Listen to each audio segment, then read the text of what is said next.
స్వాగతం. 24 గంటలు కాదు, ఒక్క సెకండ్లో మీ ముందుకు. చూస్తూనే ఉండండి నిరంతరం వార్త ప్రసారాలు.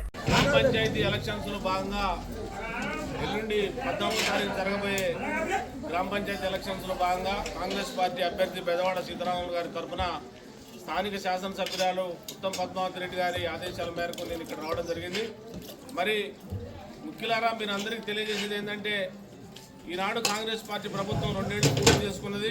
మరి ఆనాడు ఎలక్షన్స్ ముందు ఏదైతే వాగ్దానాలు ఇచ్చిండ్రో అవన్నీ కూడా కంప్లీట్ చేసుకుంటూ ఒకటి పూర్తి చేసుకుంటూ వస్తున్న విషయం మీ అందరికీ తెలుసు. 2 లక్షల రుణమాఫీ అయితేంది, ఆ రోజు ఫ్రీ కరెంట్ అయితేంది, గ్యాస్ సిలిండర్లు అయితేంది, తర్వాత సమాన సంఘాల రుణాలు అయితేంది, ఇవన్నీ ఇచ్చుకుంటూ వచ్చి ఈ మధ్య మన మంత్రివర్యులు ఉత్తమ్ కుమార్ రెడ్డి గారు మన సన్నబియ్యం రూపకల్పన చేసి ఈనాడు గ్రామంలో ప్రతి పేదవాడికి సన్నబియ్యం అందించే కార్యక్రమం చేపట్టి మరి వారు సన్నబియ్యం అందిస్తున్న విషయం మీ అందరూ తెలుసు.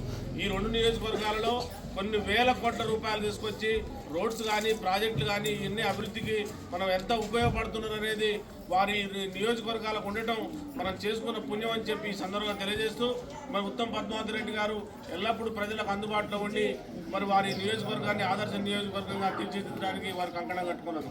ఈనాడు మీ గ్రామంలో, రేపాల గ్రామంలో కాంగ్రెస్ పార్టీ అభ్యర్థిని గెలిపించడానికి వెంకరెడ్డి గారి సహకారంతో, వీరారెడ్డి గారి సహకారంతో, రమేష్ గారి గ్రామశాఖ అధ్యక్షుల సహకారంతో, ఈ గ్రామంలో ఉన్న పెద్దలందరి సహకారంతో మీరు కనుక బెదవాడ సీతారాములు గారిని గెలిపిస్తే ఈ గ్రామ అభివృద్ధి చెందుతుంది.